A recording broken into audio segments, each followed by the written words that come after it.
विश्वविद्यालय इलाहाबाद।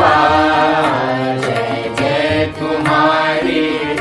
तुम्हारी विश्वविद्यालय इलाहाबाद।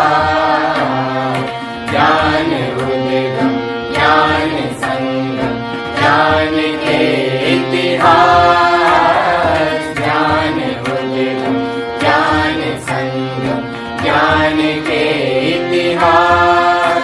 शत शत नमन है विश्वविद्यालय इलाहाबाद। सुंदरम सत्यम शिवम अवधारणाधार।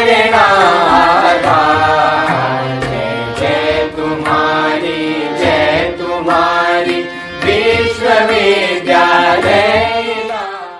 सच्चिदानंद रूपाय विश्वोत्पत्त्यादि हेतवे तापत्रय विनाशाय श्रीकृष्णाय वयं नुमः। जन्माद्यस्य यतोऽन्वयादितरतश्चार्थेष्वभिज्ञस्वराट् तेने ब्रह्महृदायादिकवये मोहयन्ति यत् सूरयः। तेजो वारिमृदां यथा विनिमयो यत्र त्रिसर्गो मृषा। धाम्ना स्वेन सदा निरस्तकुहकं सत्यं परं धीमहि। सत्यं परं धीमहि।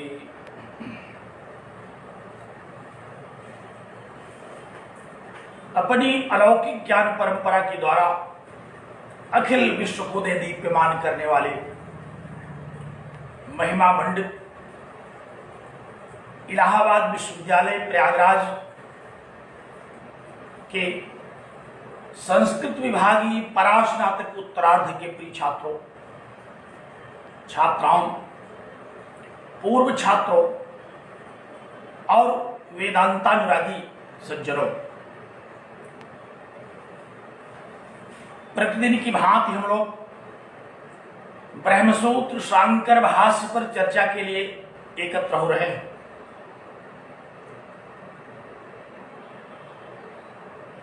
निरंतर यह चर्चा अग्रसर है। ब्रह्मसूत्र के प्रथम सूत्र पर आज कई दिनों से हम लोग चर्चा कर रहे हैं। अथातो ब्रह्म जिज्ञासा, ब्रह्म विचार का आरंभ करने के लिए पूर्व पक्ष उत्तर पक्ष आदि विषयों पर जिज्ञासाधिकरण के अंतर्गत हम लोग चिंतन कर रहे हैं। त्रिविध दुख को नष्ट करने वाला और परमानंद स्वरूप परम तत्व की प्राप्ति कराने वाला यह ज्ञान मानव मात्र के कल्याण के लिए है।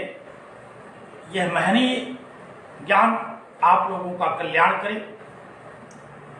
इन शुभकामनाओं के साथ मैं आप लोगों को नमन करता हूं और नित्य शुद्ध बुद्ध मुक्त सत्य स्वभाव परम तत्व परम पिता परमेश्वर से प्रार्थना करता हूं कि आप लोगों की बुद्धि कुशाग्र हो, चित्त एकाग्र हो, विषय का अवगाहन करने में समर्थ हो। तो आइए हम लोग आरंभ करते हैं आज के विषय पर। अज्ञान का आवरण हटते ही अयम आत्मा ब्रह्म इत्यादि महावाक्यों के द्वारा अहम ब्रह्मास्म की अनुभूति होती है और अयम आत्मा ब्रह्म का ज्ञान होता है। तो मीमांसकों ने कहा कि कोई नई बात नहीं हुई, कुछ नया प्राप्त नहीं हुआ, यह आत्मा तो हमें नित्य प्राप्त है। प्राप्त से प्राप्ति ही हो गई। जो प्राप्त था वही पुनः हमको बता दिया गया कि इतनी साधना करने के बाद आपने आत्मा का ज्ञान कर लिया। तो इसलिए मीमांसकों ने कहा कि हम लोग साधन चतुष्टय संपन्न होने के बाद कुछ विशेष उपलब्धि करते हैं। पूछा क्या विशेष उपलब्धि करेंगे? कहा कि अब तक जितने यज्ञ आपने बताए उन सारे यज्ञों के फल तो अनित्य थे। एक यज्ञ ऐसा है जिसको चातुर्मास यज्ञ कहते हैं, जो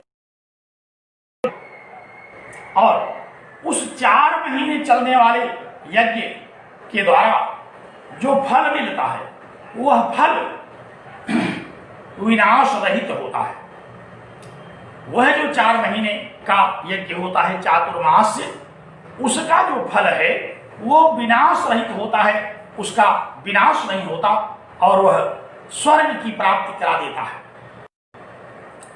4 महीने का वह यज्ञ शास्त्रों में कहा गया कि ये चातुर्मास 3 बार कार्तिक मास से आरंभ होकर के लगातार 4 महीने तक इसका अनुष्ठान होता है, अथवा फाल्गुन मास से आरंभ करके निरंतर 4 महीने तक इसका अनुष्ठान होता है, अथवा आषाढ़ मास से आरंभ करके 4 माह तक निरंतर चलता है। हम लोग अब भी देखते हैं कि जितने भी सन्यासी आचार्य गण हैं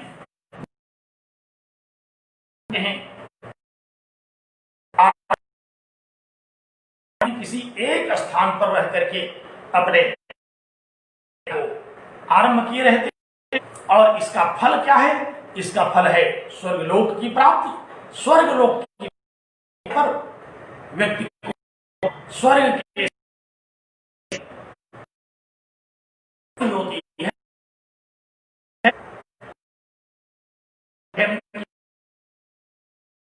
आत्मा का ज्ञान हो जाने पर तो पता नहीं क्या होगा, मीमांसकों को पता नहीं। उन्होंने कहा लेकिन स्वर्ग की प्राप्ति जब हो जाएगी तो प्रकार के दुख भी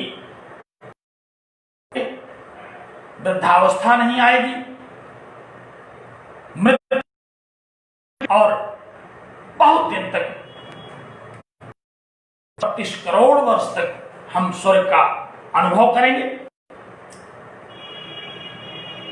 यह क्यों न कर लिया जाए? क्योंकि साधन चतुष्टय संपन्न होने पर भी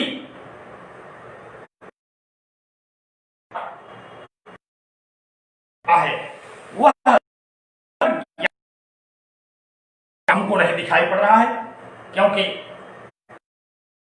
चातुर्मास होगा उसमें प्राप्ति है, उस सुख से किसी को, और जो साधन चतुष्टय संपन्न होकर के सुख की प्राप्ति करेगा उसके सुख बंधन ग्रस्त भी नहीं कर पाएंगे। इसलिए वैराग्य होगा नहीं, स्वर्ग की प्राप्ति करके वहीं हम लोग आनंद करते हैं। और दूसरी बात जो साधन चतुष्टय संपन्न होकर के कहा गया कि जीवो ब्रह्म यो ना ब्रह्म, जीव ब्रह्म हो जाएगा, कहा यह भी हमें अनुभव नहीं आ रहा है, कोई दृष्टांत हमको नहीं दिखाई दे रहा है, क्योंकि जीव तो जीव है, जीव जीव ही रहेगा चाहे वह साधन चतुष्टय संपन्न हो ही क्यों न जाए। जीव को ब्रह्म होना संभव है, तो इसलिए यह जो मोक्ष कहा गया ब्रह्म ज्ञान रूप का मोक्ष, यह न तो है न उपादेय है, न हम इसको प्राप्त कर सकते हैं न इसको छोड़ सकते हैं। प्राप्त इसलिए नहीं कर सकते कि यह नित्य प्राप्त है, जैसे हमारा आत्मा हमें नित्य प्राप्त है उसी तरह से आत्मज्ञान भी हमको नित्य प्राप्त होगा। तो जब नित्य प्राप्त है तो हम इसको पुनः क्या प्राप्त करें, और अपना स्वरूप कोई छोड़ नहीं सकता, इसलिए ये न तो है न उपादेय है, न हम इसको प्राप्त कर सकते हैं न इसको छोड़ सकते हैं, तो कोई प्रयोजन नहीं है इस मोक्ष का। मीमांसकों ने कहा संसार में बहुत सारी ऐसी वस्तुएं पड़ी रहती हैं, हमारे लिए कोई प्रयोजन नहीं होता, हम उनको उपेक्षित कर देते हैं। जैसे कोई ढेला पड़ा हो, हमारे किसी काम का न हो, कोई मिट्टी का ढेला पड़ा हो, वो हमारे किसी काम का न हो, हम न उसको ग्रहण करना चाहते हैं, न छोड़ना चाहते हैं, हमारे लिए वह उपेक्षणीय है, हम उसके प्रति उदासीन हो जाते हैं। उसी तरह से यह जो मोक्ष बताया जा रहा है वेदांत का, मीमांसकों ने उसको इस तरह से कह दिया। अतः शब्द पर चर्चा करने के लिए आज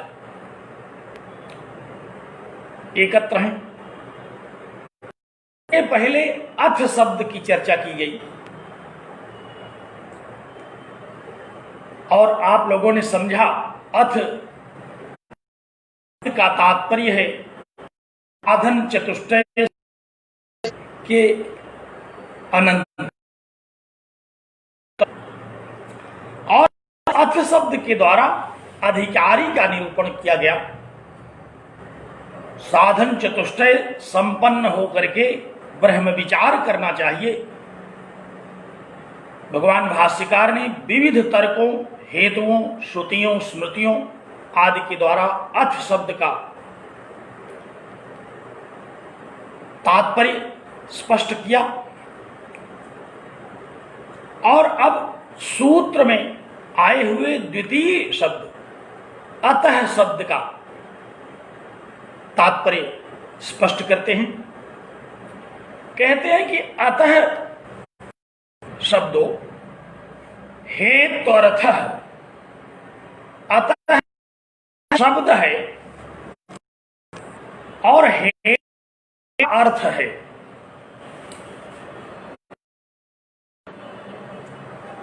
अतः शब्द हेत्वर्थः, सूत्रस्थ मुख्य जो द्वितीय शब्द है वो कौन सा शब्द है? अतः। और उसका अर्थ क्या है? शब्दार्थ क्या है? कहा कि हेतु, हेतु अर्थ है, हेतु उसका अर्थ है। इन मनीषियों के द्वारा वर्णित, इन मनीषियों के द्वारा उक्त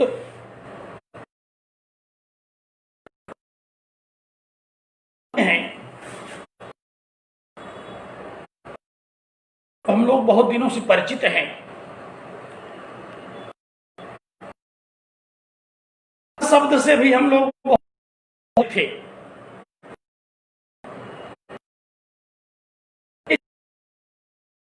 कार ने निरूपित किया।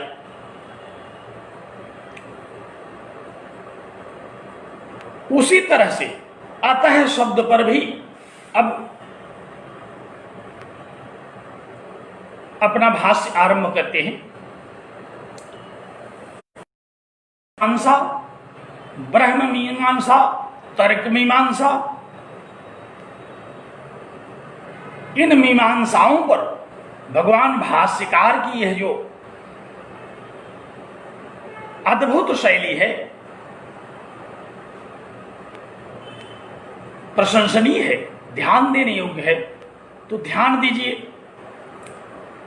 अतः शब्द है। अब अतः शब्द का क्या तात्पर्य है? अतः शब्द से हम लोग भली भांति परिचित हैं। अतः शब्द अव्यय है, जैसे अथ शब्द अव्यय है उसी तरह से अतः शब्द भी अव्यय है। अव्यय आप सब लोग भली भांति याद रखते हैं।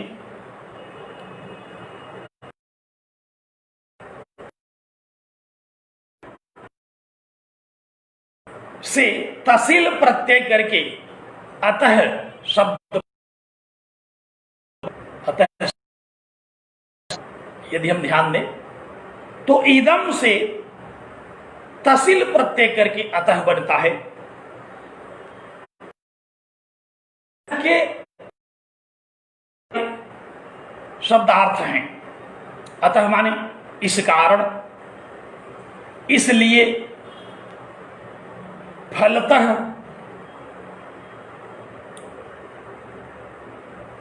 किसी भी विषय का करके उस विषय का जो फल होता है उसको प्रकट करने के लिए हम लोग कहते हैं कि अतः। अतः माने इससे उसके आधार पर अब आगे कहना, अतः शब्द का ये तात्पर्य है। अतः प्राग यत् वर्णितम अग्रे तावत् बदामि, इसके पहले जो कुछ कहा गया उसके विषय में अब तात्पर्य उस संपूर्ण पूर्व वर्णित परिणाम बताना हुआ। रहे हैं वह पूर्व वर्णित। अतः माने यस्मात् कारणात्, अस्मात् कारणात्। अतः माने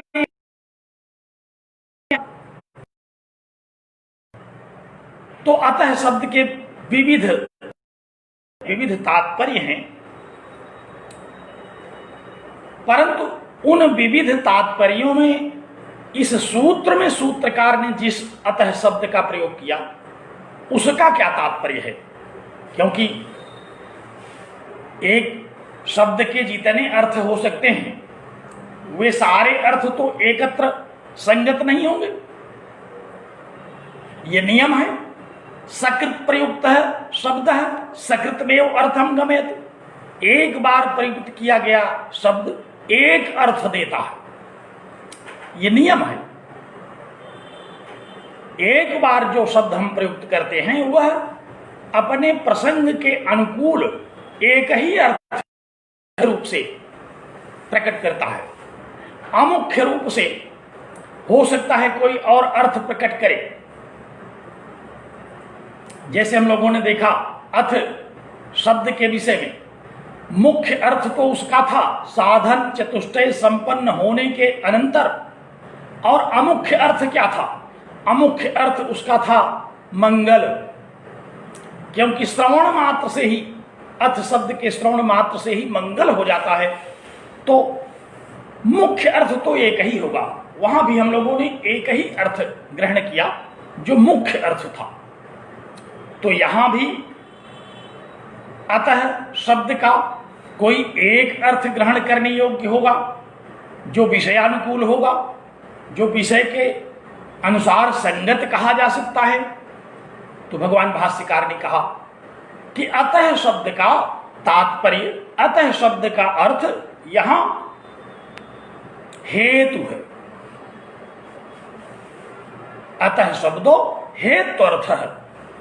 अतः शब्द जो यहां सूत्र में प्रयुक्त हुआ उसका अर्थ है हेतु। अब शब्दों के इन प्रयोगों को देखिए। अतः शब्द अव्यय, इसके पूर्व वर्णित अथ शब्द अव्यय, ये दो अव्यय मिलकर के क्या करने चल रहे हैं? ये तीनों, ये तीसरे के विषय में कहने चल रहे हैं। और सच पूछिए तो किसके विषय में कहने चल रहे हैं? वो भी अव्यय ही है। अथ शब्द अव्यय है, अतः शब्द अव्यय है, और अब अथ और अतः के बाद जो विचार होगा ब्रह्म विचार, तो वो ब्रह्म क्या है? ब्रह्म भी अव्यय ही है। अशब्द स्पर्श, श्रुतियों ने कहा अभी स्पर्श अव्यय, तो अव्ययों का चमत्कार को मिलता है। एक अव्यय आया अथ, उसने एक बड़े महनीय अर्थ का प्रतिपादन किया।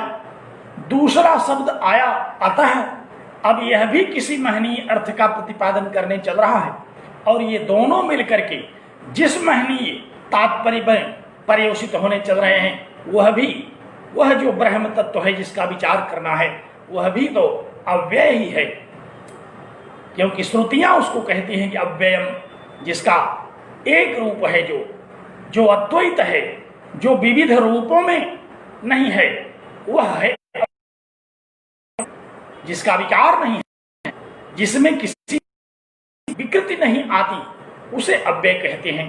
तो अशब्द अर्थात जो शब्द के द्वारा नहीं कहा जा सकता, जिसका कोई रूप वर्णित नहीं है, जो निर्गुण है, जो स्पर्श करने योग्य नहीं है और जो अव्यय है, ऐसे उस अव्यय का विचार करने के लिए तीसरे अव्यय के विचारार्थ ये दो अव्यय मिलकर के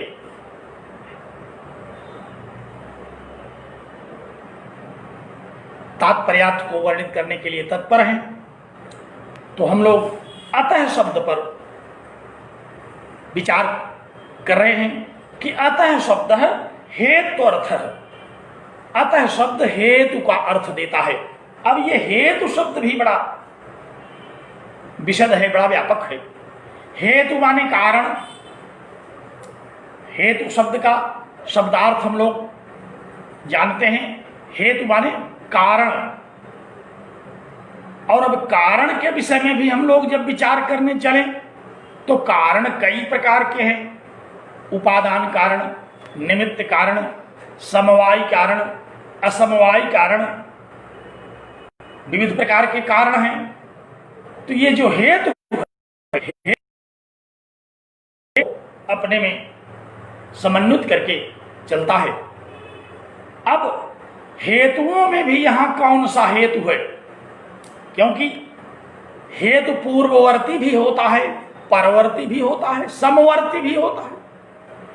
पूर्ववर्ती हेतु जिसके बिना कारण, जिस कारण के बिना कार्य की उत्पत्ति न हो, वह पूर्ववर्ती हेतु है। तो हेतुओं का बड़ा विशद विवेचन हो सकता है। पूर्ववर्ती होता है जहां जन्य जनक भाव से अर्थ शब्द यहां हेतु का अर्थ दिया, लेकिन कैसा हेतु है वो? वह अनिवार्य हेतु है, वह मुख्य हेतु है, वह परम कारण है ब्रह्म विचार के लिए। इसीलिए उस परम कारण कहा गया साधन चतुष्टय संपत्ति। साधन चतुष्टय के बाद अर्थ शब्द यहां तात्पर्य तो है। और कैसा कारण? जो परम कारण है, जिसको विद्वान लोग कहते हैं कि पुष्कल कारण है, जिस कारण के बिना कार्य हो ही न सके, वह कारण है वो। तो ब्रह्म विचार रूपी कार्य जिस कारण के बिना न हो सकता हो, ऐसा तात्पर्य है अर्थ शब्द का।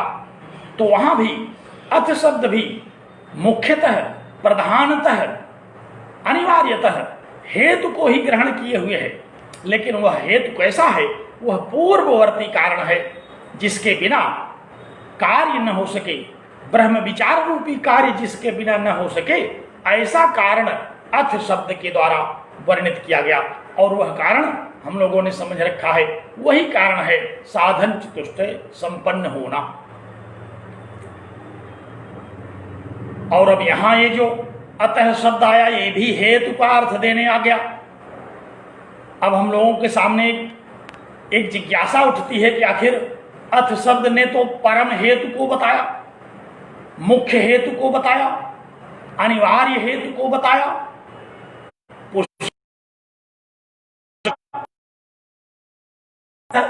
आए हैं, ये कौन सा हेतु बताने चल रहे हैं? क्या ये कोई परवर्ती हेतु बताएंगे? क्योंकि परवर्ती कारण भी होते हैं। माने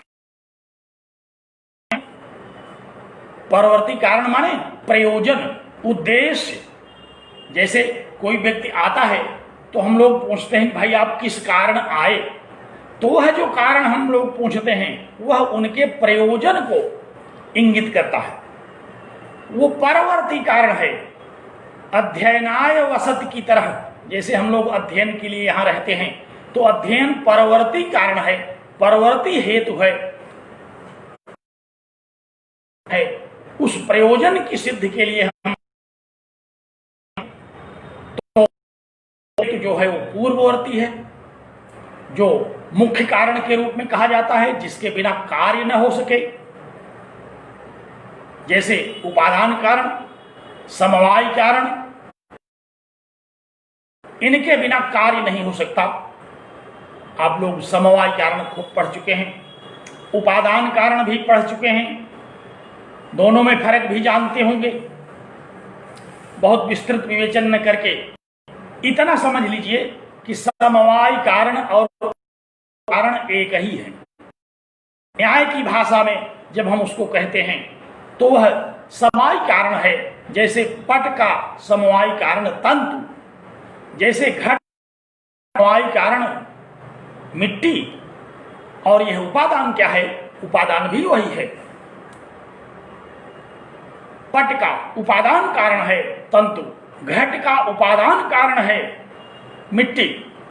तो ये तो पूर्ववर्ती कारण हैं तो हेतु, लेकिन ये कैसे हेतु हैं? जिस हेतु के बिना कार्य की उत्पत्ति हो सके। तो हेतु शब्द बड़ा व्यापक है।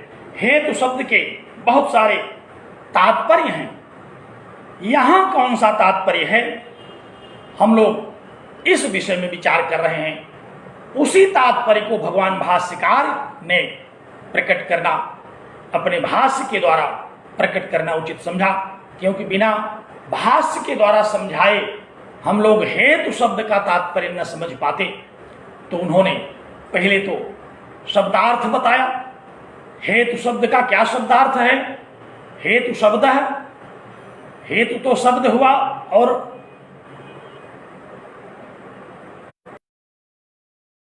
कहा कि अतः का, अतः शब्द है। इसी बात को भाष्यकार ने कहा कि अत्र अतः शब्दों हेत्वर्थ, यहां शब्द हेतु का अर्थ प्रकट है। और ये हेतु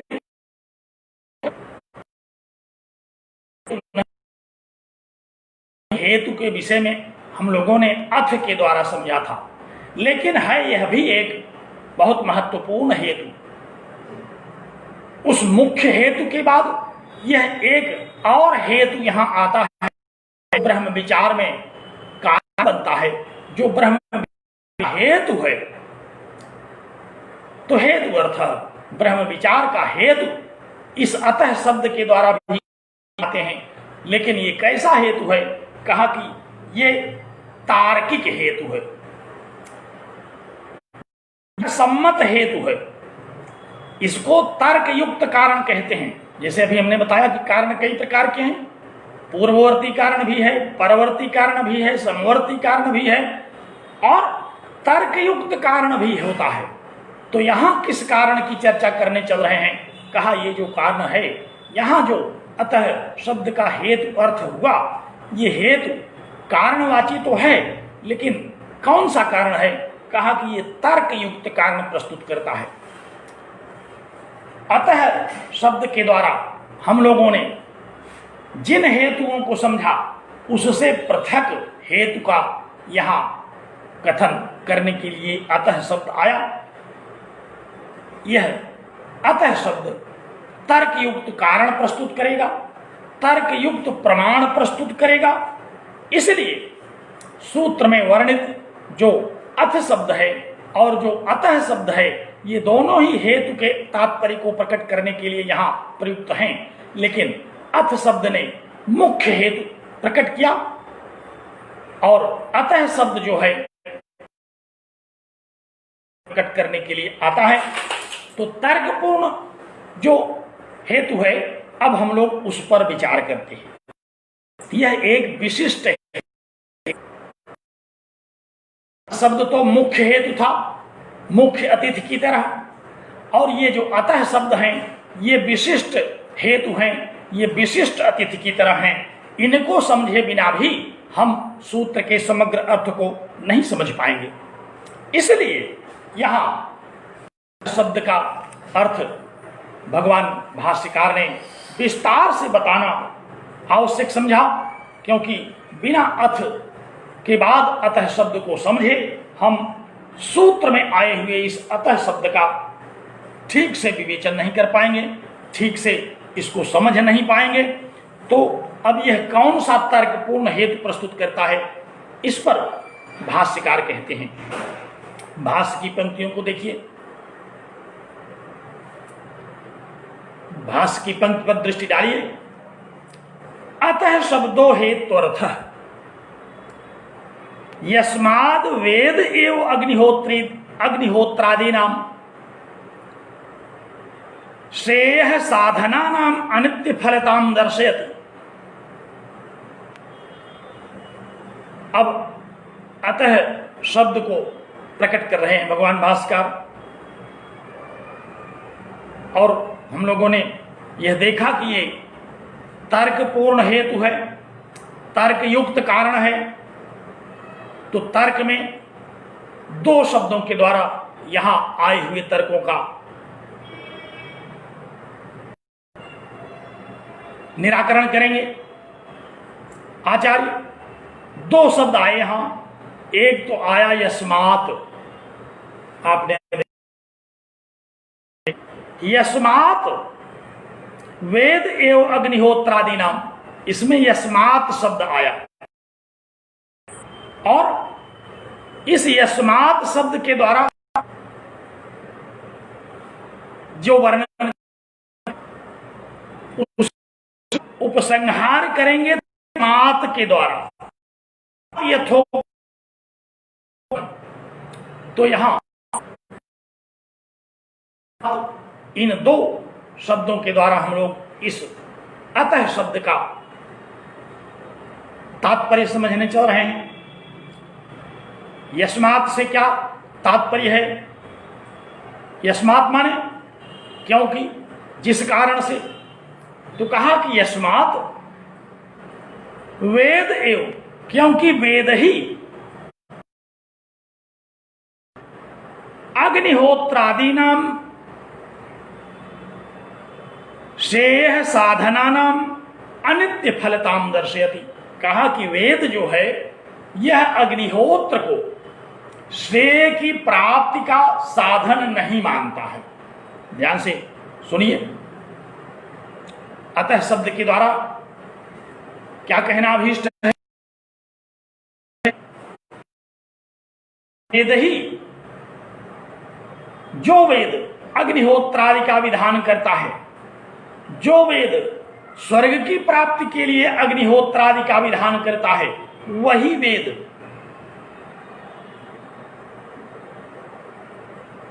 श्रेय साधना नाम अनित्य फलताम दर्शयति। वो कहता है कि श्रेय की प्राप्ति का यह अनित्य साधन है। इस अग्निहोत्र को कैसा साधन माना जा सकता है? यह अनित्य साधन है, अर्थात यह श्रेय की प्राप्ति का साधन नहीं है। मोक्ष को प्राप्त अग्निहोत्र के द्वारा नहीं किया जा सकता। और कहा कि वेद ही कह रहा है, वेद ही कह रहा है। कहां कह रहा है? कहा कि तद यथे कर्म चितो लोकः क्षीयते एवं अमूत्र पुण्य चितो लोकः क्षीयते। छांदोग्य उपनिषद की यह श्रुति उद्धृत की गई। इस श्रुति के द्वारा अग्निहोत्रादि की अनित्य साधनता पर प्रकाश डाला जा रहा है। यथा तदयथा इह, जैसे इस संसार में कर्म चितो लोक, कर्म के द्वारा प्राप्त जो लोक है, यहां लोक शब्द का तात्पर्य क्या है? टीकाकारों ने इसका तात्पर्य लिया, लोक माने भोग्य पदार्थ। जो भोग्य पदार्थ कहते हैं वह क्षीण हो जाता है। जो कर्मजन्य फल है वह अनित्य होता है। श्रुति कह रही है, श्रुति क्या कह रही है?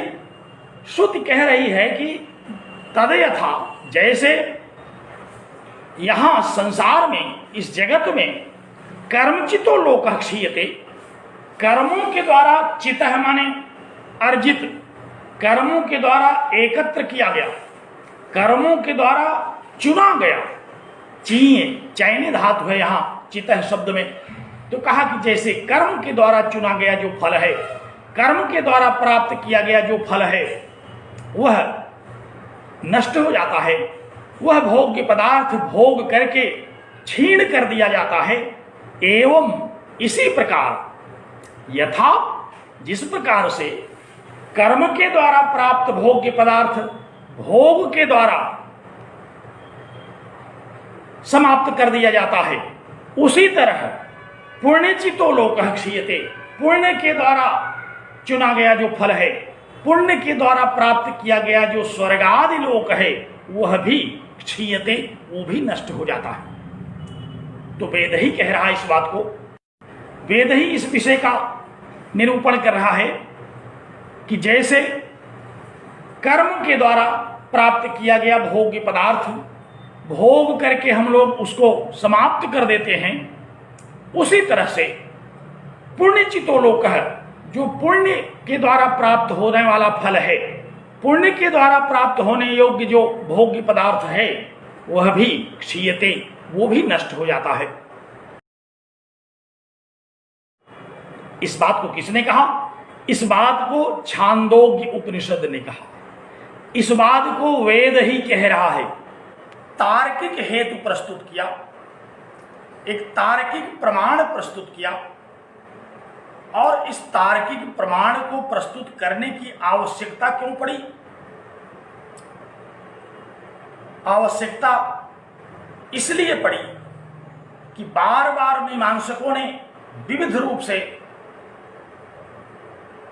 ब्रह्म विचार की तुलना में कर्मकांड को श्रेष्ठ बताने लगे, और अंततः चातुर्मास्य याग को उन्होंने कहा कि इसका फल तो अविनाशी है।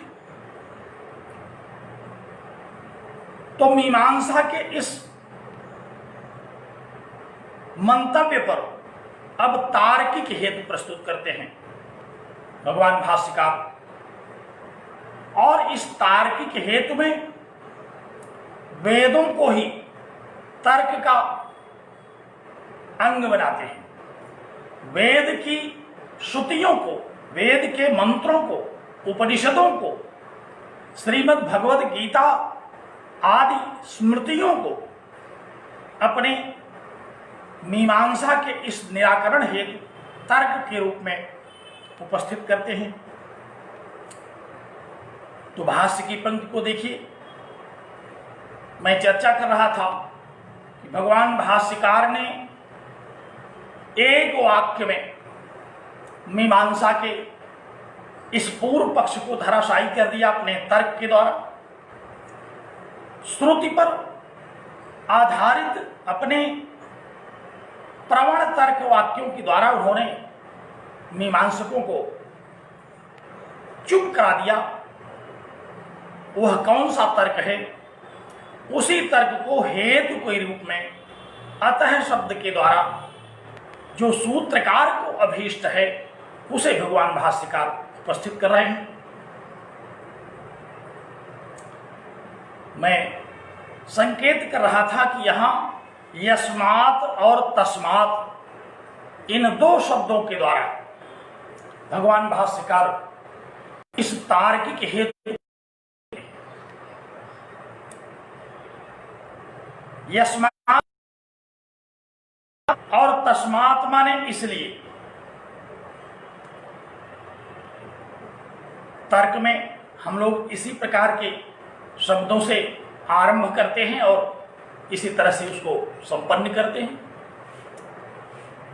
आप लोगों को याद होगा, गणित की समस्या का समाधान करते हुए भी हम लोग कहते थे चूंकि,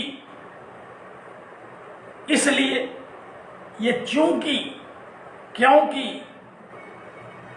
ये तर्क को बताने के लिए, ये शब्द तर्क को प्रस्तुत करने के लिए प्रायः वाक्यों में आते हैं। बड़े सबल शब्द हैं ये। तो भाष्य को देखिए, कहा कि यस्मात् वेद एवं अग्निहोत्रादीनां श्रेयः साधनानां अनित्य फलतां दर्शयति। मीमांसकों से कहा कि भाई वेद ही इस कर्मकांड को श्रेय के साधन के रूप में स्वीकार नहीं करता, बल्कि यह वेद ही कर्मकांड के परिणाम को अनित्य रूप में मानता है।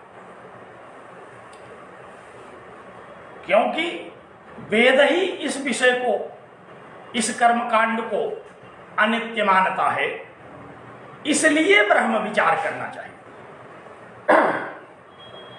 यस्मात् वेद एव अग्निहोत्रादि नाम, क्योंकि वेद ही अग्निहोत्र आदि, अग्निहोत्र आदि माने जो भी कर्मकांड हैं, जितने भी कर्मकांड की व्यवस्थाएं जितनी भी वेदों में, कर्म मीमांसा में, यज्ञ मीमांसा में दी गई हैं, वे सब श्रेय साधना नाम, श्रेय के साधन के रूप में नहीं है, बल्कि ये सब प्रेय के साधन के रूप में है। श्रेय का साधन यज्ञ नहीं है, क्योंकि यज्ञ अनित्य फलताम, यज्ञ के फल अनित्य होते हैं, इसलिए यह श्रेय का साधन ही नहीं है। जो जिसका साधन ही नहीं होगा, वह उस अभीष्ट साध्य पर कैसे पहुंचाएगा? जिस साधन को पकड़ करके हम जहां जाना चाहते हैं, यदि वह साधन वहां जाने के लिए औचित्यपूर्ण होगा, तभी तो हम उससे अपने लक्ष्य पर पहुंचेंगे। तो प्रेय की प्राप्ति करना हो तो हम अग्निहोत्र इत्यादि साधनों को पकड़ते हैं, क्योंकि ये प्रेय के साधक हैं।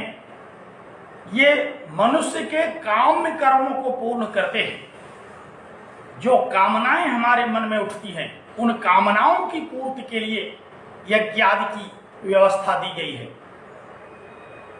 और श्रेय तो निषिद्ध काम्य वर्जन पुरस्सरम नित्य प्रायश्चित्तोपासनानुष्ठान, जबकि वेदांत सार ने कह दिया कि श्रेय की प्राप्ति तो निमित्त काम्य आदि कर्मों को छोड़ने के बाद होती है।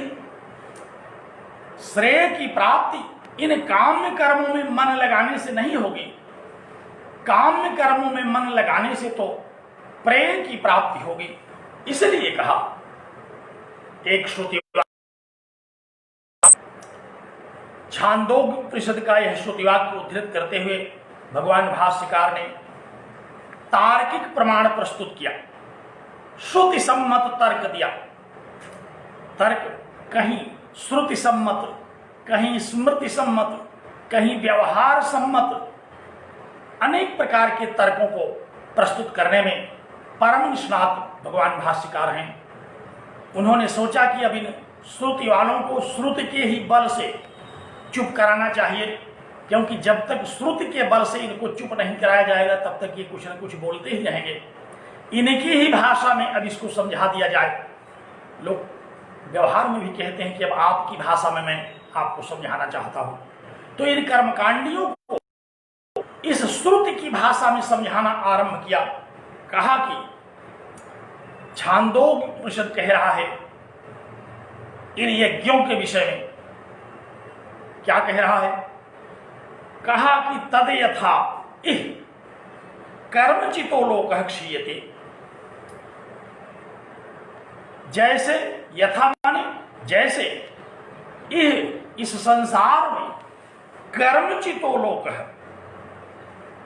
कर्म के द्वारा प्राप्त होने वाले भोग्य पदार्थों को, खेती इत्यादि, कृषि इत्यादि, शरीर के भरण पोषण इत्यादि के लिए जो भी हमें आवश्यक होता है, वह पदार्थ कर्म के द्वारा प्राप्त होता है। तो कहा कि कर्मचितो लोकः क्षीयते,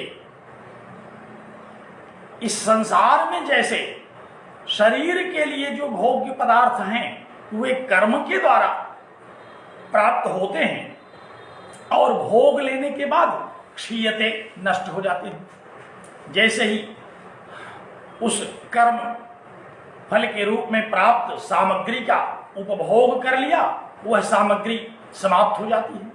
पुनः अगर हमें फल भोग करने की इच्छा हुई तो हम पुनः कर्म करते हैं, पुनः उस सामग्री को उत्पन्न करते हैं और पौनः पुण्येन उत्पन्न सामग्रियां इस शरीर के द्वारा भोगी जाती हैं और समाप्त होती रहती हैं।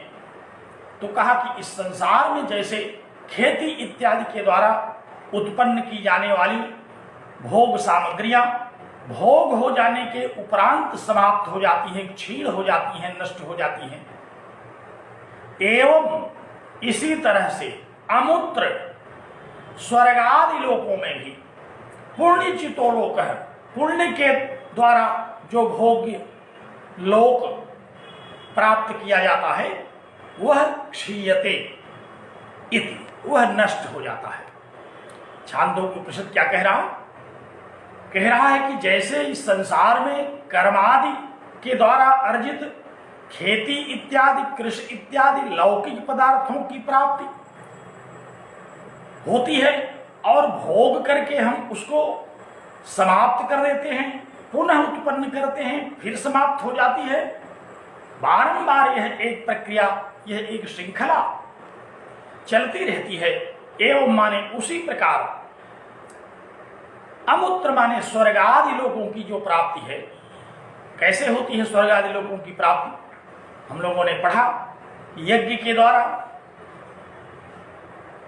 सत्कर्म के द्वारा पुण्य अर्जित होता है और उस पुण्य का फल है स्वर्ग आदि लोक। और जब तक वह पुण्य का प्रभाव बना रहता है तब तक उस स्वर्ग के भोग प्राप्त होते हैं, क्योंकि स्वर्ग में भी भोग्य वस्तुएं ही तो मिलती हैं, वह भी तो भोग लोक ही है, भोग पदार्थ है वहां सब, तो उनको भी पुण्य के बल से प्राप्त किया जाता। पुण्य के बल से प्राप्त स्वर्गादि लोगों की भुक्ति हो जाती है। जब उनको हम भोग चुकते हैं, पुण्य समाप्त हो जाता है, तो वह क्षीयते, वह भी नष्ट। पुण्य के समाप्त होते ही पुण्य का फल भी समाप्त हो जाता है। तो व्यावहारिक जीवन में देखते हैं, अपने अपने मोबाइल में हम लोग प्रीपेड कर देते हैं, पैसा पहले दे देते हैं और बातचीत करते रहते हैं। जैसे ही वह पैसा समाप्त हुआ, टेलीफोन बंद हो गया, मोबाइल चलना बंद हो गया। अब पुनः पुण्य अर्जित करिए, पुनः पैसा जमा करके टाक बैल इकट्ठी करिए, फिर बात करिए। यह एक क्रम है। इसी प्रकार यज्ञों के द्वारा जो पुण्य अर्जित किए जाते हैं, उनके फलस्वरूप जो स्वर्ग इत्यादि लोग प्राप्त होते हैं, वे तब तक चलते हैं। उन भोगों का तब तक हमें लाभ होता है, उन भोगों का सुख हमें तभी तक मिलता है जब तक हमारे पास वह संचित पुण्य है। लेकिन संचित पुण्य कितना दिन चलेगा? जैसे ही वह पुण्य समाप्त होगा, वैसे ही वह पुण्य फल, स्वर्गलोक के भोग, वे भी समाप्त हो जाते हैं। तो इस श्रुति ने क्या कहा? कहा कि तद यथेह कर्म चितोलोकः क्षीयते एवं अमूत्र एवमेव अमूत्र पुण्य चितोलोकः क्षीयते इत्यादि। मंत्र के बाद एक शब्द दे दिया भाष्यकार ने, कहा इत्यादि। यह केवल एक मंत्र नहीं है, ये तो आदि है, ये तो एक मंत्र मैंने आरंभ कर दिया आपको समझाने के लिए। इस प्रकार के न जाने कितने मंत्र हैं उपनिषदों में, न जाने कितने उपदेश हैं स्मृतियों में। इसीलिए कह दिया इत आदि। यह आदि में अर्थात स्वर्गलोक इत्यादि जो भोग्य लोक हैं, वे भी पृथ्वी लोक पर उत्पन्न होने वाले भोग्य पदार्थों की तरह अनित्य हैं। इस विषय में वेद बारंबार कहता है और एक श्रुति उद्धृत करके उधर ध्यान आकृष्ट किया। अनेक ऐसी श्रुतियां हैं। कठोपनिषद में हम लोग पढ़ चुके हैं, जहां नचिकेता और उसके पिता का संवाद चल रहा था। नचिकेता के पिता ने यज्ञ के द्वारा स्वर्ग को प्राप्त करने की इच्छा से विश्वजित यज्ञ किया, परंतु उसने यज्ञ के नियमों को भंग किया, यज्ञ के नियमों का उल्लंघन करके यज्ञ को संपन्न कर रहा था। फिर नचिकेता चूंकि साधन चतुष्टय संपन्न था, वह ज्ञानी था, जिज्ञासु था। नचिकेता शब्द का ही तात्पर्य होता है जिज्ञासु। तो वह जिज्ञासु अपने पिता से कहा कि अनुपस्य यथा पूर्वे प्रतिपश्य तथा परे सस्यमिव मरतेः पच्यते सस्यमिवा जायते पुनः। उसने एक श्रुति उद्धृत किया, कहा कि अनुपस्य यथा पूर्वे, हे पिताश्री आप पहले कृत यज्ञों के स्वरूप का अध्ययन करिए। पूर्व में प्राचीन काल में यज्ञों का क्या स्वरूप था, विश्वजित यज्ञ किस प्रकार किया जाता था, उसमें दान इत्यादि की सामग्री को समस्त प्रदान कर दिया जाता था। आपकी तरह अच्छी अच्छी वस्तुओं को बचा करके केवल अनुपयोगी वस्तुओं को दान में देने की प्रक्रिया कभी नहीं रही। इसलिए अनुपस्य यथा पूर्वे, आप पूर्व मीमांसा में वर्णित जो यज्ञ विधान है, आप उसको अनुपस्य माने ठीक से देखें, बार बार समझें उसको। और प्रतिपस्य तथा परे, जो और भी याज्ञिक हुए उन्होंने कैसे यज्ञ किया, आप इस पर भी विचार कीजिए। तो अनुपस्य यथा पूर्वे प्रतिपस्य तथा परे, आचार्यों ने इसकी व्याख्या इस प्रकार से भी किया कि अनुपस्य यथा पूर्वे अर्थात आप पूर्व मीमांसा के विषय में विचार करिए। पूर्व मीमांसा में यज्ञों की जो पद्धति दी गई है, आप उस पर विचार करिए। प्रतिपस्य तथा परे, और उत्तर मीमांसा में जो वर्णन आया है, आप उस पर विचार करिए। पूर्व मीमांसा के द्वारा वर्णित कर्मकांड आदि के द्वारा जो प्राप्त होते हैं भोग्य स्वर्ग आदि लोग, वे सब क्षीण हो जाते हैं। लेकिन उत्तर मीमांसा क्या कहता है? उत्तर मीमांसा कहता है कि सस्य में उमरते हैं पच्यते, यह जो मर्त्य है, ये मरण धर्मा जो शरीर है, ये फसल की तरह पकती है और फसल की तरह पुनः उगती है। जैसे फसल बोई जाती है, अंकुरित होती है और उगती है, पक करके नष्ट हो जाती है, उसी प्रकार यह शरीर, यह मरण धर्मा जो भी जगत का स्वरूप है, वह उत्पन्न होता रहता है और नष्ट होता रहता है। इसलिए आप उत्तर मीमांसा पर विचार करिए। यज्ञों के फल चूंकि क्षीण हो जाते हैं, समाप्त हो जाते हैं, इसलिए साधन चतुष्टय संपन्न हो करके ब्रह्म विचार किए जाने का उपदेश उत्तर मीमांसा में किया गया। तो अनेक श्रुतियां ऐसी हैं जो भोग्य पदार्थों को क्षयशील कहती हैं। इस संसार में कर्म के द्वारा प्राप्त होने योग्य जो वस्तुएं हैं वो भी क्षयशील होती हैं, और यज्ञादि के द्वारा अर्जित पुण्यों, स्वर्ग आदि लोगों की जो प्राप्ति होती है वह भी भोग लोक होने के कारण क्षयशील है। इस प्रकार की अनेक श्रुतियां हैं जो इस बात को उद्धृत करती हैं, इस बात को सिद्ध करती हैं कि कर्म कांड के द्वारा प्राप्त होने योग्य जो भोग विषय हैं, जो भोग्य पदार्थ हैं, वे क्षयशील हैं, अनित्य हैं। कर्मकांड के द्वारा प्राप्त जो भी हमारा प्राप्तव्य होगा वह नित्य नहीं होगा, जबकि श्रेय तो नित्य तत्व है। नित्य को अनित्य के द्वारा प्राप्त नहीं, नित्य फल को अनित्य साधन के द्वारा प्राप्त नहीं किया जा सकता। इसलिए श्रुतियों ने बारंबार इस प्रकार कहा। भगवान श्री कृष्ण ने भगवद गीता में भी इसी प्रकार कहा कि आ ब्रह्म भूनान लोका पुनरावर्तिन अर्जुन माम उपैत कौन्तेय पुनर्जन्म न विद्यते।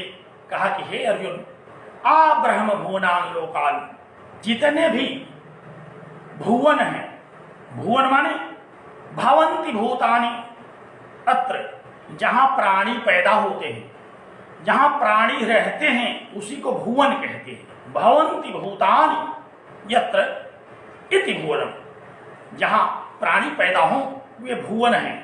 और कितने भुवन हैं हम लोग पुराणों में देखते हैं, 14 भुवन की बात कही गई। पृथ्वी से ऊपर की ओर 7 और पृथ्वी से नीचे की ओर 7, ये पृथ्वी दोनों 7 में शामिल है।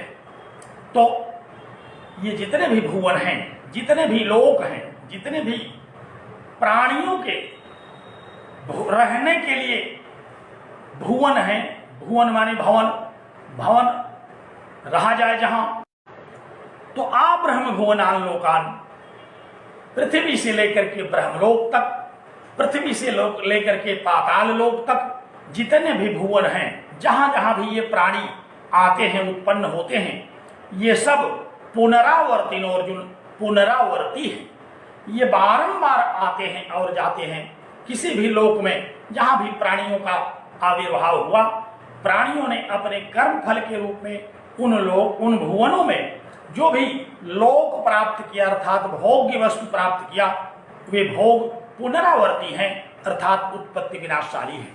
लेकिन मामुपैत्य, जिन्होंने मुझको प्राप्त कर लिया, साधन चतुष्टय संपन्न होकर के जिन्होंने अहम ब्रह्मास्मि की अनुभूति कर ली, जिन्होंने परम तत्व को समझ लिया, पुनर्जन्म न विद्यते, उनका पुनर्जन्म फिर नहीं होता।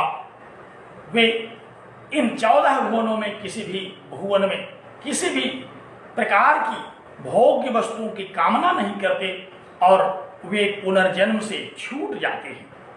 तो स्मृतियों में भी इस प्रकार से वर्णन आया। तो स्मृतियों का भी कथन है कि ब्रह्मलोक पर्यंत जितने भी लोक हैं ये सब पुनरावर्ती हैं। पुण्यों के फल से, पापों के फल से स्वर्ग और नरकादि लोकों की प्राप्ति होती रहती है और उन सारे कर्मार्जित, यज्ञार्जित फलों को भोगने के बाद पुनः व्यक्ति को मनुष्य होकर के गर्भवास इत्यादि, जन्म और मृत्यु इत्यादि के भारी कष्टों को भोगना पड़ता है। इस प्रकार स्मृतियां भी कहती हैं। स्मृतियों ने बार बार इस प्रकार का कथन किया। मैंने अनेकधा उद्धृत किया है गीता का वह श्लोक, एवं त्रयी धर्मम अनुप्रपन्ना गतागतम काम कामा लभन्ते ते तम भुंक्त्वा स्वर्गलोकम विशालम मर्त्यलोकम विशन्ति। कहा कि ते स्वर्गलोकम विशालम भुंक्त्वा, वे पुण्यार्जित स्वर्गलोक को, जो विशाल स्वर्गलोक है, जो पुण्यों का भारी फल है, वहां भी उसको भोग करके क्षीणे पुण्य, अंत में पुण्य क्षीण हो जाने पर इस पृथ्वी पर मर्त्यलोकम विशन्ति, पुनः इस मृत्युलोक में प्रवेश कर जाते हैं, पुनः इस मृत्युलोक में उनका आविर्भाव होता है। तो एवं त्रयी धर्म अनुप्रपन्ना, त्रयी धर्म अनुप्रपन्ना, त्रयी के द्वारा, कर्मकांड के द्वारा जो भी पुण्य हमें अर्जित होता है, उस पुण्य के कारण उपपन्न प्राप्त जो भी काम कामाह, जो भी हमारे काम में फल हैं, जो भी हमारे काम में लोक हैं, उनको प्राप्त करने के बाद तथा गतागतम, गमनागमन, बारंबार जन्म और मृत्यु को प्राप्त होते हैं और उनके पुण्यों के नष्ट हो जाने पर पुनः मृत्युलोक में आना पड़ता है। तो इस प्रकार भगवान भाष्यकार ने श्रुति के द्वारा, स्मृति के द्वारा कहा कि यह जो त्रयी धर्म उत्पन्न पुण्य है, यह जो यज्ञ के द्वारा उत्पन्न पुण्य है, यह जो कर्मकांड के द्वारा उत्पन्न किया गया पुण्य और तज्जन्य स्वर्गादि लोक हैं, ये सब अनित्य हैं। ये सब पुण्य पर्यंत तो रहते हैं, लेकिन पुण्य के क्षीण हो जाने पर इनका विनाश हो जाता है। और हम लोग सामान्यतः तर्कों से भी इस बात को समझते हैं कि जो भी कर्मजन्य है वह सब नष्ट होता है, जो भी उत्पन्न होता है वह सब नष्ट हो जाता है।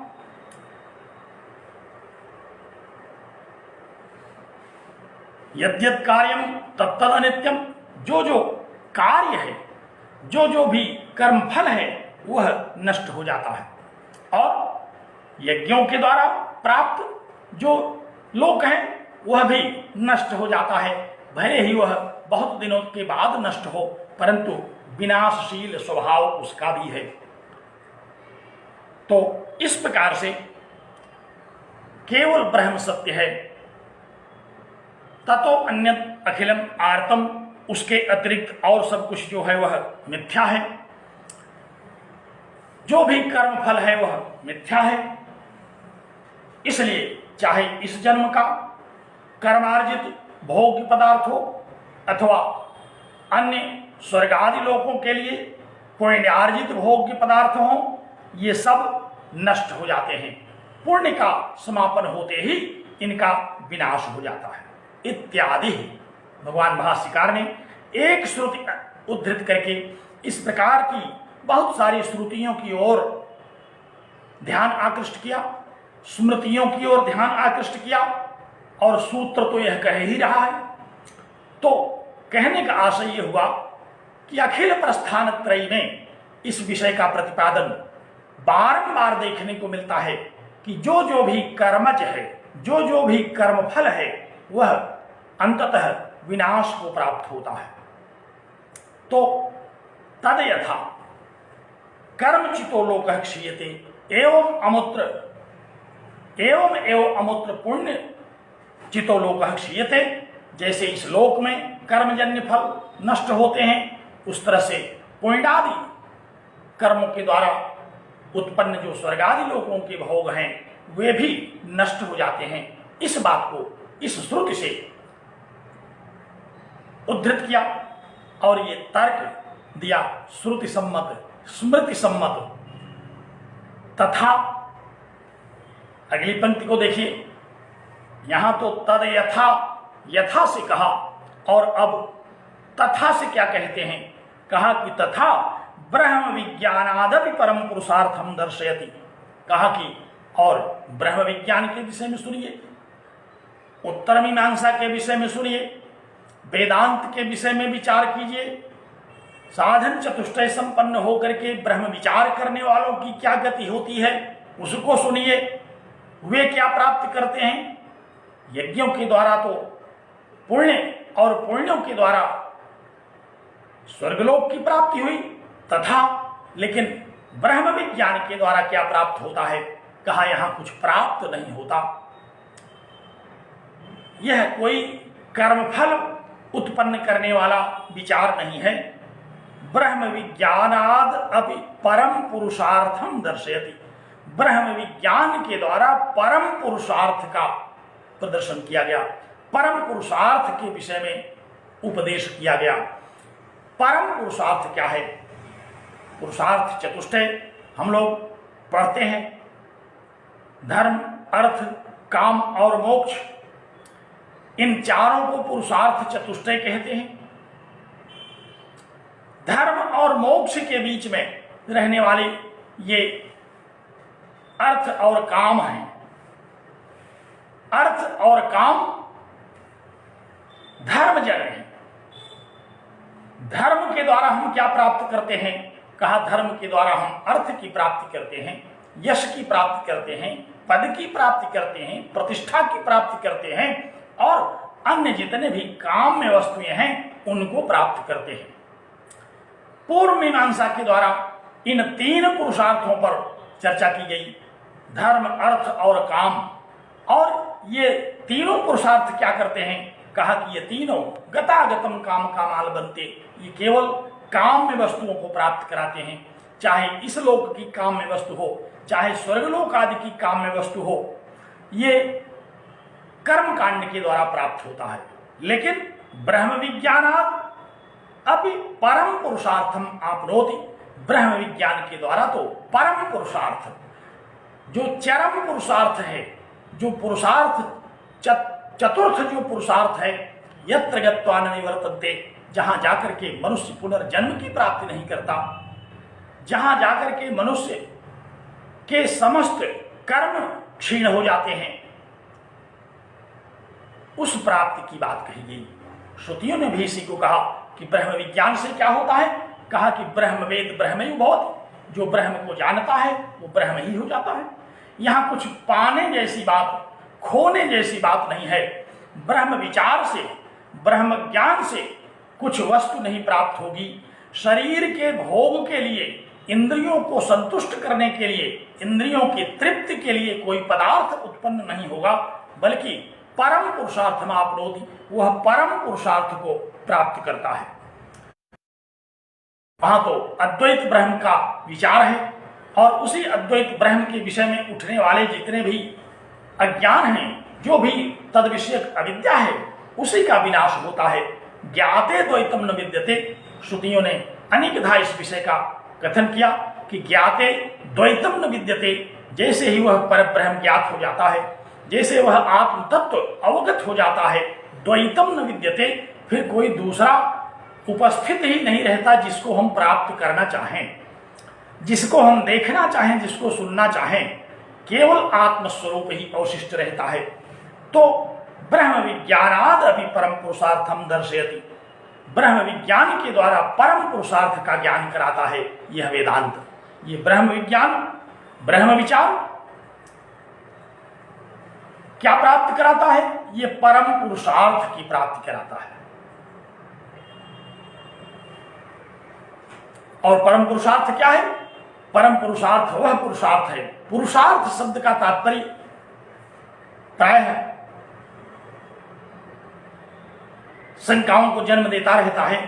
पुरुषार्थ माने पुरुष अर्थात मनुष्य का अर्थ, अर्थ माने लक्ष्य, लक्ष्य माने उद्देश्य।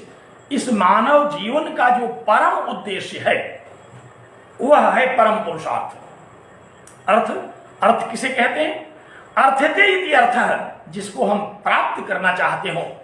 प्रायः इस संसार में हम जिन जिन पदों को प्राप्त करना चाहते हैं वहां अभ्यर्थी बन जाते हैं, वहां अभ्यर्थना पत्र प्रस्तुत करते हैं, क्योंकि हमें उसको प्राप्त करना है, वो हमारे लिए है, हम उसकी इच्छा कर रहे हैं, अर्थ है वह हमारा। लेकिन परम पुरुषार्थ क्या है? वह एक ऐसा परम पुरुषार्थ है जो कि ब्रह्म विचार मात्र से होता है, वही मनुष्य का परम लक्ष्य है। पुरुषार्थ शब्द, पुरुष शब्द यहां मनुष्यवाची है। ध्यान देने योग्य है। यह पुरुष शब्दों के अनेक अर्थ हैं, बहुत सारे अर्थ हैं जो पुरुष शब्द के द्वारा हम लोग ग्रहण करते हैं। पुरुष माने जीव, पुरुष माने जीव जंतु जितने भी प्राणी हैं, प्रथम पुरुष, उत्तम पुरुष, मध्यम पुरुष, पुरुषों की असंख्य संख्या कही जाती है। लेकिन यहाँ पुरुषार्थों के संदर्भ में पुरुष शब्द से क्या तात्पर्य है? यह मनुष्य, क्योंकि मनुष्य ही यज्ञ इत्यादि करता है, मनुष्य ही कर्म करता है, मनुष्य ही एक ऐसी योनि है जो कर्म योनि कही जाती है। मनुष्यों के द्वारा मनुष्यों को ही यह सामर्थ्य प्राप्त है, वह चाहे तो कर्म करे, चाहे तो श्रेय की प्राप्ति करे, चाहे तो प्रेय की प्राप्ति करे। उपनिषद इसी बात को बारंबार कहता है कि श्रेयश्च प्रेयश्च मनुष्य में तब, श्रेय और प्रेय ये दोनों मनुष्य के पास आते हैं। ये पशुओं के पास नहीं जाते, पक्षियों के पास नहीं जाते, राक्षसों के पास नहीं जाते, देवताओं के पास भी नहीं जाते, पास आते हैं जो मनुष्य हैं। और मनुष्य कौन है? जो मननशील है, जो विचारशील है, जो श्रुतियों पर विचार करता है, जो ब्रह्म पर विचार करता है। तो ऐसे जो मनुष्य हैं उन्हीं के पास श्रेय और प्रेय दोनों आते हैं। जो प्रेय के इच्छुक हैं वे कर्मकांड की ओर, और जो श्रेय के इच्छुक हैं वे ब्रह्म विज्ञान की ओर आकृष्ट हो जाते हैं। तो जो विवेकी हैं वे ब्रह्म विज्ञान, वे ब्रह्म विचार करते हैं। जो अविवेकी हैं, जो अज्ञानी हैं, जो अध्यास में फंसे हुए हैं, वे प्रेय की प्राप्ति करने के लिए दौड़ पड़ते हैं। ब्रह्म विज्ञानाद अपि परम पुरुषार्थम दर्शयति, कहा कि ब्रह्म विज्ञान के द्वारा परम पुरुषार्थ की प्राप्ति कही जाती है। तो उपनिषदों ने दोनों विषयों का एक तुलनात्मक स्वरूप उपस्थित कर दिया। पूर्व मीमांसा में कर्मकांड में क्या फल है? कहा वहां धर्म, अर्थ और काम की प्राप्ति होती है। वहां पुरुषार्थ, त्रिविध पुरुषार्थ जो हैं वे प्राप्त होते हैं। और ब्रह्म विचार के द्वारा कहा इसके द्वारा परम पुरुषार्थ ही प्राप्त होता है, जो कि परम है, जिसके आगे बढ़ करके कुछ नहीं है। क्योंकि यहां तो धर्म के द्वारा अर्थ, अर्थ से बढ़ करके काम, परंतु परम पुरुषार्थ क्या कहता है? वह सबसे बढ़ करके जो ब्रह्म ज्ञान है उसको प्राप्त कराता है। तो पुरुषार्थों को भी प्रायः आचार्यों ने दो श्रेणियों में विभक्त किया, एक तो धर्म, अर्थ और काम, तथा अमर कोशकार ने कहा कि चतुर्वर्ग समोक्षकैः, कहा कि इसको चतुर्वर्ग कहते हैं। पुरुषार्थों के दो वर्ग कर दिए गए, एक त्रिवर्ग, एक चतुर्वर्ग।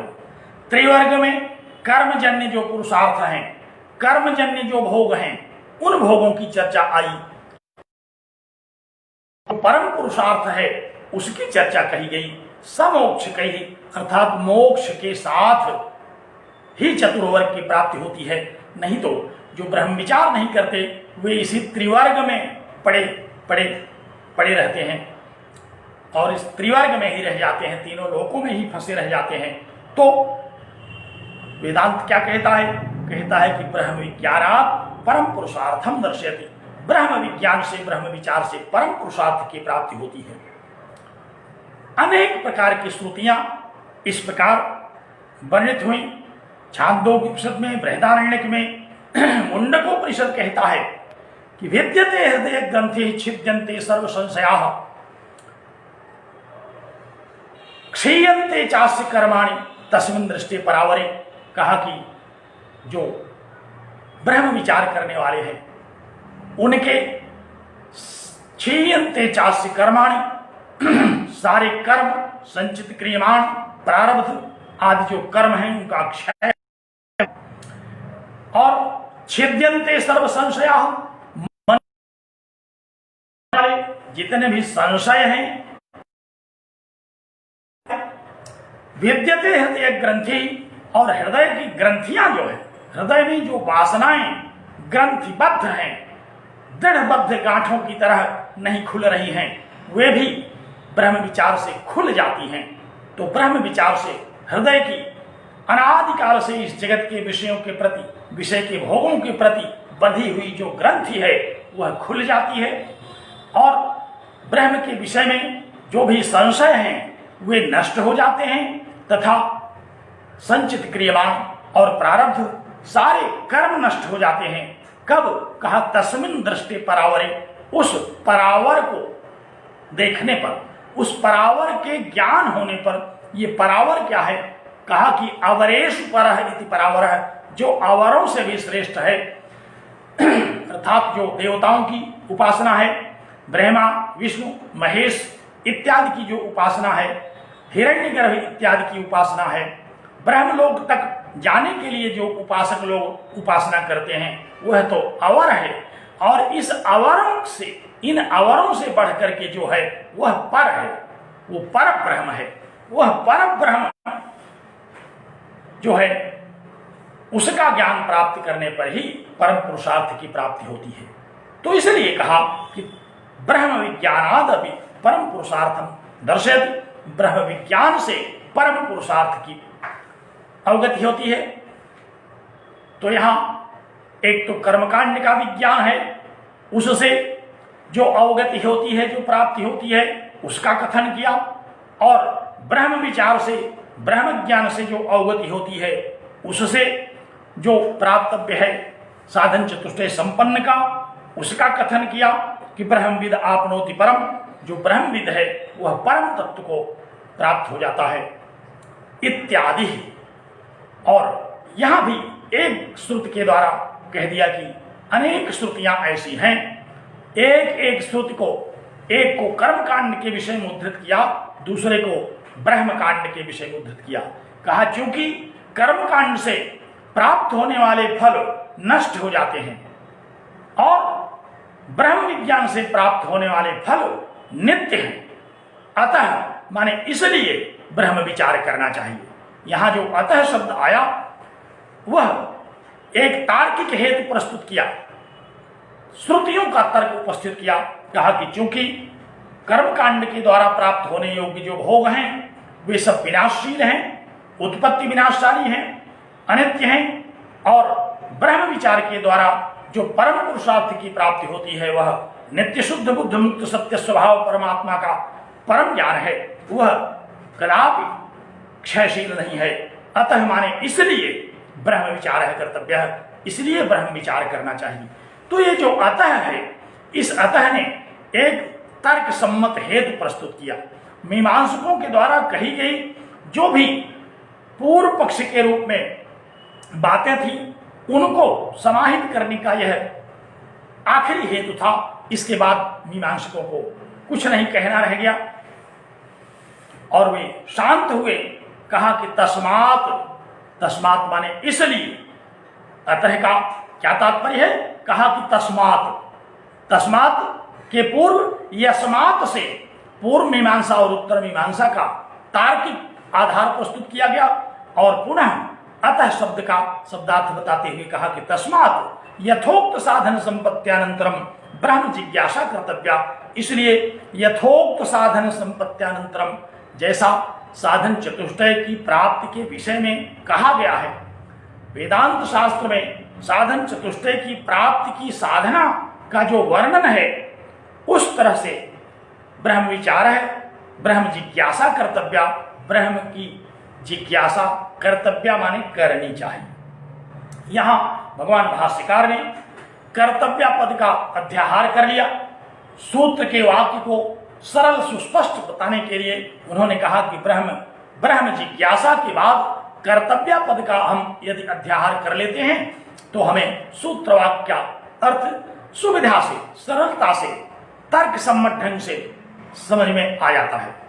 बिना इसका अध्याहार किए भी समझ में आ सकता है, लेकिन प्रायः हम लोग शास्त्रों में देखते हैं कि सामान्य वक्ताओं के लिए, सामान्य श्रोताओं के लिए, सामान्य मत के लिए हम पूर्ववर्ती विषयों को अध्याहृत कर लेते हैं।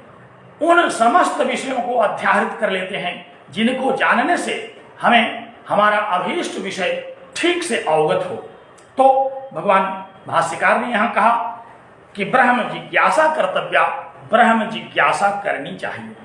और यहां जिज्ञासा पद से, लक्षणा से इन्होंने जिज्ञासा शब्द का अर्थ विचार ग्रहण किया। जिज्ञासा माने विचार।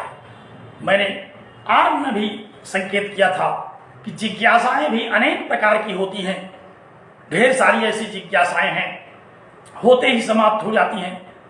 कोई दिखाई पड़ा, संशय हुआ कि कौन है, तब तक समीप में आ गया, देख लिया कि यह गिदत्त है, ये जिज्ञासा समाप्त हो गई। रास्ते में चलते समय बहुत सारी जिज्ञासाएं होती रहती हैं और जैसे जैसे उन जिज्ञास्य वस्तुओं के करीब पहुंचते हैं वह जिज्ञासा समाप्त होती जाती है, आगे बढ़ते जाते हैं। ये जिज्ञासाएं बहुत क्षणिक हैं। संसार की ऐसी जिज्ञासाएं सब क्षणिक ही होती हैं। कोई जिज्ञासा हुई आपको किसी वस्तु की प्राप्ति करने की, आपने उसको प्राप्त कर लिया, प्राप्त करने के बाद तद विषय जिज्ञासा समाप्त हो गई। तो जगत में जो जिज्ञासा विषय हैं उनको प्राप्त करना और उस जिज्ञासा को पूर्ण करना यह बड़ा ही सरल कार्य है, बहुत ही क्षणिक है। लेकिन ब्रह्म जिज्ञासा यह साधन चतुष्टय की संपत्ति के अनंतर होती है और ब्रह्मावगति तक चलती है।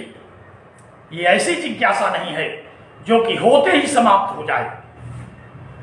यह कब तक चलेगी? यह साधन चतुष्टय संपन्न होने से लेकर के, ब्रह्म विचार आरंभ करने से लेकर के, श्रुतियों का, स्मृतियों का, सूत्रों का यथार्थ समझ करके श्रोत्री ब्रह्मनिष्ठ गुरु के द्वारा जब अध्यारोप और अपवादन न्याय से हमें तत्वमसि, अहम ब्रह्मास्मि इत्यादि महावाक्यों का अखंडार्थ बोध कराया जाता है, तब ब्रह्म ज्ञान होता है और तब तक यह जिज्ञासा चलती रहती है। तो इसलिए ये जिज्ञासा बहुत दिनों तक चलने वाली है, बहुत देर तक चलने वाली है। कोई जिज्ञासा जब इतनी देर तक चलती है तो उसी को हम लोग विचार कहते हैं। इसलिए ब्रह्म विचार है, कर्तव्य है। और इसीलिए भगवान शंकराचार्य ने यहां कहा कि ब्रह्म जिज्ञासा कर्तव्य, ब्रह्म जिज्ञासा का आरंभ करना चाहिए। कर्तव्य इस क्रियापद के द्वारा इसके आरंभ का संकेत किया गया। जैसे हमें भोजन करना चाहिए, तो भोजन करना चाहिए का मतलब क्या? भोजन आरंभ करना चाहिए और भोजन पर्यंत हमें भोजन करते रहना चाहिए। उसी तरह से ब्रह्म विचार करना चाहिए। इसका तात्पर्य क्या हुआ? इसका तात्पर्य यह हुआ कि साधन चतुष्टय संपन्न होने से लेकर के ब्रह्मावगति पर्यंत हमें ब्रह्म विचार करते रहना चाहिए। ब्रह्म विचार का एक सतत क्रम जो चलता है वह आरंभ से लेकर के फल पर्यंत की प्राप्ति तक, ब्रह्म जिज्ञासा से लेकर के ब्रह्मावगति पर्यंत चलने वाली यह जिज्ञासा है। इसीलिए भगवान भाष्यकार ने इस जिज्ञासा को सामान्य जिज्ञासा न मानते हुए कहा कि ये विचार है जो कि ब्रह्मावगति पर्यंत चलता है। तो तस्मात् यथोक्त साधन संपत्त्यानंतरम ब्रह्म जिज्ञासा कर्तव्य। इसलिए साधन चतुष्टय संपन्न होकर के ब्रह्म विचार आरंभ होकर के हैं, उनका विचार ब्रह्मावगति पर्यंत चलता है। परम पुरुषार्थ की प्राप्ति पर्यंत वह विचार सतत चलता रहता है और परम पुरुषार्थम दर्शयति, वह परम पुरुषार्थ का ज्ञान करा करके परम पुरुषार्थ की प्राप्ति करा करके ही पूर्ण होता है। लेकिन जो साधन चतुष्टय संपन्न नहीं है उनके लिए इस संसार के विषय भोगों की प्राप्ति, स्वर्गादि लोकों की प्राप्ति विषयक जो भी जिज्ञासा है वह जिज्ञासा भोग पर्यंत चलती है और भोग के साथ वह नष्ट हो जाती है। पुनः जन्म और मृत्यु का यह सतत क्रम चलता रहता है और यही सतत क्रम जो चलता है यही व्यवहार है, यही व्यावहारिक जगत है। इसी को व्यावहारिक सत्य कहते हैं। यही अनादिकाल से चला आ रहा है, जिसको कि अध्यास भाष्य में भगवान शंकराचार्य ने बताया था। यह जो अनादि जगत है ये अनादिकाल से आरंभ हुआ और अनंत काल तक चलेगा। जब तक ब्रह्म विचार न हो जाए, जब तक ब्रह्म ज्ञान नहीं हो जाएगा, तब तक ये चलता रहेगा। इसीलिए इसको अनादि अनंत कहते हैं, क्योंकि यह ब्रह्म विचार से ही होगा। तो तथा ब्रह्म विज्ञानादि परम पुरुषार्थम दर्शयति, यहाँ ब्रह्म विज्ञान से परम पुरुषार्थ की प्राप्ति, धर्म विज्ञान से भोग्य पदार्थों की प्राप्ति होती है। इन दोनों का एक जो तुलनात्मक विवेचन भगवान शंकराचार्य ने किया, अतः शब्द के द्वारा उसी को संपन्न कर रहे हैं कि अतः ब्रह्म विचार है कर्तव्य है। इसलिए ब्रह्म विचार करना चाहिए, क्योंकि यदि आप ब्रह्म विचार नहीं करेंगे, पूर्व मीमांसा की साधना करेंगे, पूर्व मीमांसा के द्वारा उपदिष्ट यज्ञों को करेंगे, तो आपको परम पुरुषार्थ की प्राप्ति नहीं होगी। जो प्राप्ति होगी वह विनाशशील होगी। अतः ब्रह्म जिज्ञासा कर्तव्य, इसलिए ब्रह्म विचार करना चाहिए। तो यहां तक भगवान शंकराचार्य ने अथ और अतः इन दो शब्दों के द्वारा साधन चतुष्टय संपन्नता का कथन किया, अधिकारी का निरूपण किया।